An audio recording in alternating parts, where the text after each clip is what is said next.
Now this is about my third time using this, and I'm really impressed. It has the wax beads in it. Pour 1 ounce into here.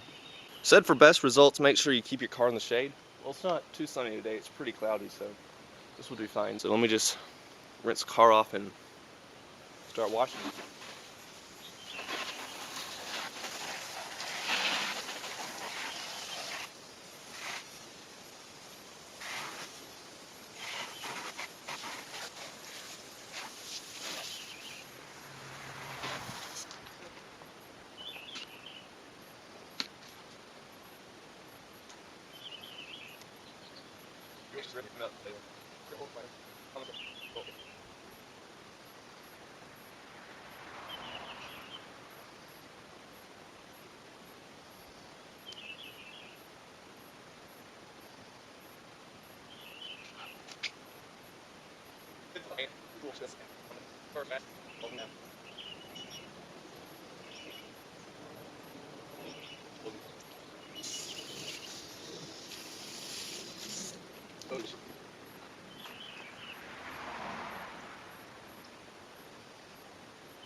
Well, the whole wash took about 52 minutes, but for some reason, well, I know the battery died, but it didn't save it all. On the camera it says I have 52 minutes worth of footage, but when I put the memory card in the computer, it says 9 minutes, so I'm gonna go ahead and load it with the 9-minute one, and if I find the 52-minute one later, I'll put that on there. But it's just like me washing the car really speeded up, so it's nothing special. The battery's about to die again, so it better be quick.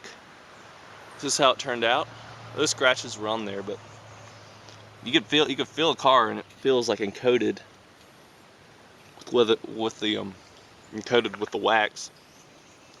Now some stuff has fallen on the car, maybe from trees and stuff, but it's not gonna hurt it.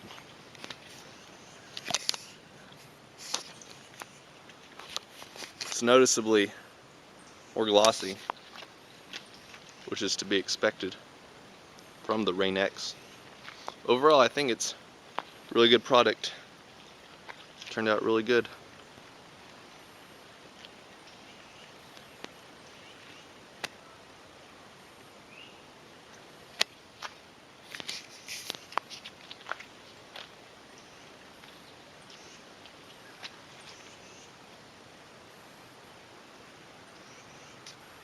And then there goes the sun. It's a little darker.